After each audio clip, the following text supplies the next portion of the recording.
All right. Welcome, everybody, to another episode of Psychonaut Sessions. And today I'm starting something a little bit different. A little bit of what I'm calling a kickoff here, an Ultraverse kickoff. Here with my friend Aaron Conaway from Drinks Around the Table. Thank you, sir. What's up? What's going on? So he's not just the host of Drinks Around the Table, which is an excellent YouTube channel, but he's also author and artist of numerous books and even a few comics out there as well, from what I hear. This is true. And we can get into Ultraverse being a factor and all of that. Yeah, we absolutely can. That's kind of why we're doing this. So let me explain a little bit about what we're doing, why I'm having this like kickoff episode, because basically I'm wanting to start a whole series of rereading Ultraverse titles from the 90s.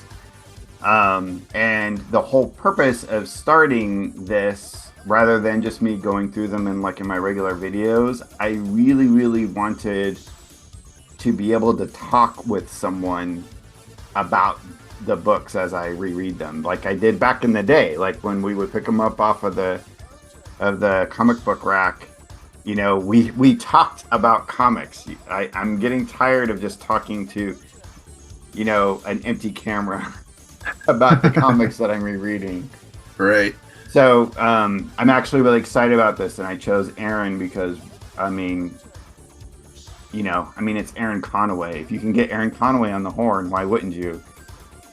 But Ultraverse is actually really important to Aaron and I. It's part of our pedigree from when we were teenagers and collecting comics back in the 1990s. Lo, those many years ago. Yeah, very many. So why I'm wanting to do this now and starting this now is as I've kind of got to a milestone in my Simon Myth work. I'm not done, but I'm at a milestone where I feel like I can take a little bit of a pause and start working on some of our New Vision Comics work, which is the shared universe that Aaron and I have, that we created back in the day together. So the Ultraverse is like one of those comic titles, one of those comic universes that were kind of like a huge crux of inspiration for the stuff that we were creating. For me, anyway. I don't know how it was for you. Yeah, no. Well, all of that entire era of here's a new universe. It's connected. It's deeply connected. It's more loosely connected. Like all of that spawned tons of ideas on us and our imaginations. I see what you did. Image, Valiant, right? Maybe even Defiant. But yeah, no, I get you. I get you. So what I wanted to do, if you don't mind, and you can be a part of this or ask questions or whatever, but I want to run through a little bit of Ultraverse history, like what it is, like how it came about, so on and so forth. If you're good. Yeah, let's do it. Okay. So really, ultimately, Ultraverse came out of Malibu Comics, which was funded by this dude named Scott Rosenberg. So Scott Rosenberg, I don't really know too much about him in that it's a guy with a lot of money that likes to fund a lot of cool stuff. TV producer, and he's responsible for Men in Black. He's responsible for Cowboys and Aliens. And his big thing was starting comic book companies to kind of help, generate ideas that would eventually turn into IPs that would become movies and stuff like that, right? So back in the 80s, as many people who watch my channel know, the black and white boom of the 80s spawned a ton of independent content. And right around that time, Scott Rosenberg created what he called Sunrise Distribution, and his goal was that he was going to create multiple comic book companies. And I'm going to show a slide now that kind of shows that he created actually like 4 or 5 comic book companies across the nation, and his goal was to have the comics of those companies go through his Sunrise Distribution and through that distributor only. And within each of those companies, so like Eternity, Amazing, Wonder Comics, so on and so forth, Those companies would kind of control even the back issue content. So in each one of the issues, it would have like a catalog in the back that would say, and you might remember these, you can get issue number two number one and number two for like $5 or $10. If you just mail it. So he was trying to control the market, of even back issues at that time. So it was really like quite an ingenious plan, right?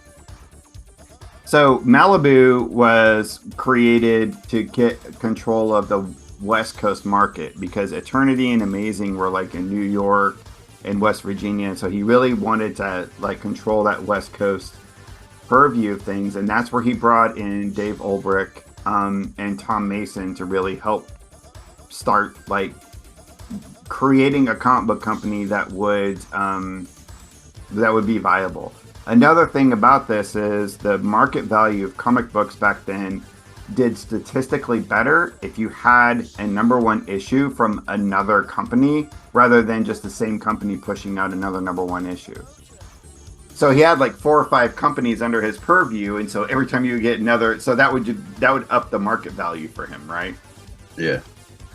So that was Scott Rosenberg's big plan. So he created Malibu, and Malibu had a lot of creator-owned content. That was kind of their big thing back then. So a lot of the creators that came on, they did books like Dinosaurs for Hire, X-Mutants, and Dark Wolf, I think was one of their first books. But the writer and the artist, they usually had like major creative rights and stakes to those items. When we start getting into the 90s and things start getting really competitive in the market, they brought on Image Comics, which was like the thing that shook the whole market. Like these group of artists come from Marvel, they're the hottest thing ever, selling millions of copies. Malibu brings them on as a distributor temporarily to get them up off the ground, and they knew, according to Dave Olbrich and Tom Mason, they knew that these guys would be gone soon. And so when somebody does something like that to the market, you have to compete or you're going to collapse. And Malibu knew they didn't have anything, they didn't have any IPs that they actually owned. So they went through multiple options. And one of those options, I found out through an interview, they actually thought about bringing in Jim Shooter to be editor of the Malibu books. But of course, we know Jim Shooter went to Valiant. But the other option was like, let's just create our own superhero universe, self-contained, but let's do something different here. Let's create this from the ground up in the sense that all the continuity is tight. Because most superhero universes, basically, might have continuity, but they just kind of started organically, Right. They didn't start like X-Men and Superman or X-Men and Spider-Man thinking that they were necessarily in the same universe, or like Captain America and so forth. And the same with DC. But let's make sure like the continuity is succinct and tight. And so right around 1992, they started having a series of conferences and meetings where they brought in all these amazing writers because they wanted it to be more writer driven, whereas Image was more artist driven. They wanted the stories to be awesome. So they brought in people like Mike W. Barr, Steve Englehart, James Hudnall, Gerard Jones, James Robinson, bunch of amazing writers that have had like viable product in each of the areas of like Marvel and DC. And they started having these conferences, and they created what was known as the Ultraverse Bible. And apparently there are iterations of the Ultraverse Bible out there on the internet. Yep. Like half a dozen or so. Yeah. And they brought in like expert writers like Larry Niven to get like kind of like the sci-fi angle in and make sure that like whatever concepts they came up with had some sort of like viable like foundation in science and science fiction. At one point, they actually were going to even bring in Wes Craven, but that ended up not working out. But it turns out like one of the individuals that worked for Malibu had like worked for the same agent as Wes Craven, and they were actually gonna bring him in for a conference, but like something came up in Wes Craven's schedule and he wasn't able to. So anyway, they created Ultraverse. So this was like a whole line that was part of the Malibu family, But it was like a very succinct superhero universe that was meant to kind of compete with the rest of the market. And what's interesting is that it did. It ended up competing so well that they started getting people like DC and Marvel coming in and wanting to buy them out.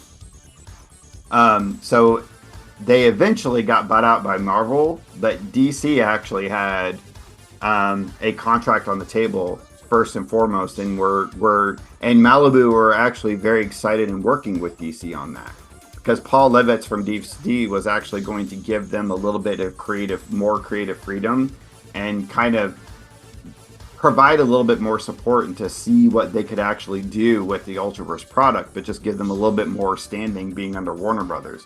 Marvel at that time wasn't bought out by Disney or anything, and they were scared of like the encroachment of Ultraverse in the market share, and so that's why they bought them out. Now they didn't die before they went bankrupt. Well, that's the thing. Right around that time, Marvel goes bankrupt, and there's a lot of theories by why Ultraverse eventually tanked and why it tanked. And I've been listening to right straight from the mouth of Dave Olbrich and Tom Mason. I've been listening to interviews of them like crazy. And it didn't tank necessarily because Marvel just shut it down. It was mostly that Marvel just kind of didn't really support much of what they had going on. They didn't control editorially anything that was going on, but they kind of made it difficult for them to exist. And then the market, as you know, completely tanked. And then once Marvel went bankrupt, I mean, that was it. They basically had to shutter eventually in 97. So they actually lasted all the way up to 97. But really the bulk of the really cool content is in those first couple of years. 93, 94. Yeah. Is a startup of this stuff. So that's kind of the basic rundown of the history of Ultraverse. And like since then, it's created this huge cult fan base. There's a Facebook group out there that's obsessed with Ultraverse. There was recently just the first inaugural, no, not the inaugural, but there's been 2 years of an Ultraverse con that happens online.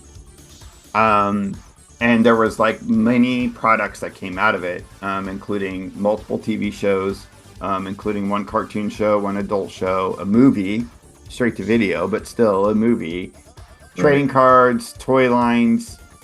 Like there was a lot of stuff that came out of it. Like, so Malibu made a killing with Image. Like they came away with a lot of money. And according to Tom Mason, the creative director of Malibu, they had like $1 million to prop up Ultraverse and to get it. And back then in 92, 93, that's a lot of fucking money. They had ads on TV. They had ads in like any kind of magazine you can think of. They bought out bus stop billboards. So like at a bus stop, like, you know, sitting bench, you know, you could buy those out to put ads on them. They bought out right in front of the Marvel and DC offices too. Like all of like the ad space for those, and were basically like advertising in front of Marvel and DC. Which is fun. So they were really able to like have the resources to prop this up and make this something really cool right away. But then, you know, just shit happened and the industry sucked, and it didn't last as long as all of the fans of Ultraverse wanted it to last. So there we are. Here we are. So everybody that skipped ahead to this part, hi. Whatever. That was an amazing rundown. It was a very thorough rundown. Yes. Oh, I skimmed a lot just because I didn't want you falling asleep on me, old man. So yeah, that's what it is. Yeah. Anyway, so why, that all being the case, why did Ultraverse land for you like it did? It was it represented something fresh. So for me, it was like when Image came out, it was like the fresh new thing, right? And like we were all completely excited about it, and we were rushing to the comic stands to buy everything. And there was something about the Image books that once I picked them up and read them, it's like I kept walking away disappointed. I kept walking away just like, okay, the art's cool, but this didn't this didn't land for me like how I thought it would land when I was looking at the ads and I was getting all pumped for it, you know? And Right. the creators would talk about it. Like Rob Liefeld was like the biggest. He talked about like Youngblood was going to be all about how these heroes are at the same time dealing with like fame and dealing with their own image being an IP and all this stuff. And like Youngblood had none of that. Right. It was just a crappy action scene that happened within a couple of pages and then it was done and you didn't even know why people were fighting. Um, so when Ultraverse came out, it it it had that newness to it, but it also had like, oh, this has got something to it. This has got like characters that are interesting and interesting scenarios and situations. And it was very colorful too. There was something about the coloring of Ultraverse books that just like really popped.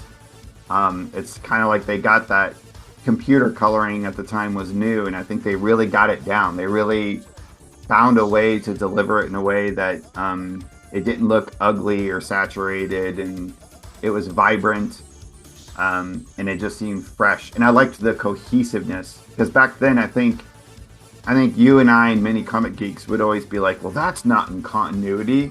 What the fuck? Right. But Yeah. they very much sold like there's a very succinct continuity here, you know? Right. What about for you? For me, it was the continuity was a huge aspect of, well, because we were trying to, Images lit the fuse of like, oh wow, we can make our own universe. This is awesome. And then Ultraverse kind of, as a writer first, it spoke to me more for the reasons that you said. Like, yeah, Image, the hype and like listening and reading interviews and whatnot was like, those were really cool trailers for movies that I was like, oh, I want to see this. And then you'd see the movie, thereby reading the issue, and it wouldn't, like you're saying, it wouldn't, it's like, oh, well, I built that up in my head cooler. Even at that age, like now when I try to go back and reread Image stuff, it's like, yeah, there's no wonder it didn't hook me. Yeah. Well, not, and not across the board. I mean, there are certain things that even nostalgia glasses off, I'm still like, oh, that's still fun. Like I appreciated that. But anyway, Ultraverse, that laid out universe, like it was laid out in a way where they would drop a nugget of something and you didn't know what it was, and then they didn't address it anymore because it would be picked up later. Like that was just kind of this is a lived in world, it'll make sense later, which could have failed miserably, because if that's not done right, then it's like you haven't hooked me enough to care that this is going to get paid off later. Like it wasn't too much. There was always a story in that one, in whatever particular issue, that was enough to feel full after. It wasn't like, oh, this is just like my problem with a lot of Marvel movies and shows lately is like there's not enough meat on the bone because it's just setting up something later. I didn't run into that with Ultraverse. Like it was enough, like each title I would check out would be enough that I stuck around. So I mean, yeah, it was that continuity in the writing is what kept me there. Yeah. Yeah, I think this goes back to a debate that we've often had and happens in the comic community of like what's most important, writing versus art. We both always landed on it's like, well, it's a good collaboration of both. But Right. I think Ultraverse is actually one of those things where like I think we both kind of lean on story a little bit. Like if it's not a good story, like the art can kick ass. Like I can't tell you that there's a single Image run that I actually ever finished. Like Right. I've gone back recently to go like try to finish runs because I never had finished them, and I don't want to now because I'm like, man, even the rereads of some of the initial issues, I'm just like, how did they ever sell Yeah. any of this shit? Well, I mean, it was the era. It was the time. Like It's just everybody boring. thought they were going to put their kids through college. Everybody, it was partially the era. Yeah, the speculation boom of buying Right. what's hot rather than, yeah, and we'll face some of that as I think as we walk through some of Ultraverse issues because they were still kind of carrying off of that too, where Sure. They're a product of their if you time. buy this issue and that issue, you'll get a coupon to be able to get this special issue you can't get, on the stands, like that kind Right. of shit. Yeah. Yeah, so I mean, it's not that like anything I created in our own universe that we created as kids directly reflects off of that. It was just like an inspiration. It was just one of those things going on at the Yeah. time that I was Right. like, oh, they're doing a little bit more like what we wanted to do, Yeah. whereas Image fully fell flat. A lot of others fell flat. Valiant is another company that I thought had some potential as well, and maybe in the future you and I can go through some of those as well. I think you're interested in possibly doing that. Yeah. Yeah. Valiant Um, was definitely Ultraverse and Valiant both were the two where the paradigm of what we are laying out now started in the germ of that idea was from both of them yep. mostly. So I'm kind of doing this as like a fuel, right? For me, as I start working on our book together, it's going to be something that will help fuel me and carry me through. And So I'm in. yeah. So how this is going to go from here? This is just a kickoff episode. Um, what I'd like to do is just start reading books together, and then reviewing them, and just spend an episode going through each book and talking about it. And by book, I mean issue. Right. So does that mean we're gonna go through every Ultraverse book? I don't know. I think what I think we're gonna do, what I would like to do is there's a list that's on marvelfandom.com that is a reading order list of the Ultraverse books, and I would like to start that reading order and kind of see where we're at, right? Like after a few books, and be like, I'm not interested in this. Let's dive to this title or whatever that, like, and see how that goes. And like I mentioned at the beginning of this recording, is I just want us to go through the story, and just talk about it like we would if we would, like we'd just be picking up off a book off the stands and talking about it. Like Right. I don't remember enough about any of these books to really know if I would like it now or not. So we can talk about it how we would like it when we were kids, but also like we can be critical about them now as adults and just enjoy it from that aspect. Yeah, I'm not going. I retained very little from those, like the original reading. I never made it to. I mean, by the time they were bought by Marvel, I hadn't read Ultraverse in a long time. Yeah. So I don't know that I made it really past the first year of any of the books. Oh, really? I may have, and we'll discover that when we get into this list you're talking about. But Yeah. of what I've retained, there's very little. I still know like the ones that I dug, and the kind of the rose to the top for me titles that I'm looking forward to rediscover, seeing where I land. But yeah, I mean, nostalgia is definitely going to be a huge factor for me on rereading these. It would be a cool, like, happy surprise if I was like, oh man, this held up awesome. I don't find that much in like comics, books, movies, like any of that stuff. There's nostalgia glasses on, like, once they come off, it's like, okay, well, yeah, if I discovered this now, I wouldn't care about this. I wouldn't check it out more. So yeah, it's gonna be fun. I'll put in a hat for that much at least to see the opening salvo of rereading these with you. Well, I mean, I will say from the outset, Ultraverse carries one of the top titles of any superhero book for me ever of all time. And I've done a reread of this book a few times in my life. But The Solution, this series from beginning to end, like maintains as one of my top superhero books ever. Nice. Of all time. Yeah. And unfortunately, it's pretty far down the list on the reading order. So, like we'll just see where we get. Like, I kind of divided it up into chapters. Okay. Because I want to make sure I own the copy. we'll get through a good chapter or so. We can touch base, see how we feel, and if we're like, man, we're not interested in this title and all, let's skip this stuff and let's move on to stuff that we're more interested in. We can do that. Okay, no, that's fair. Yep. I'm But looking at we this. eventually at least got to get into the solution. I mean, I'm going to be rereading it anyway, so I would love to be able to talk with you about it. All right, well, there's a fair question. What's outside of the solution? What are you looking forward to revisiting most? Well, I'm looking forward to revisiting aspects of the Ultraverse universe that I didn't really keep tabs in that were like integral, like Hardcase. Hardcase was essentially like the Captain America of the Ultraverse, you know, and a lot of his history is very critical to the entire Ultraverse timeline, and I'm not like really tapped into that at all. See, Hardcase was one of mine. Hardcase, Prime, and Sludge are the three I remember digging the most. Prime mostly.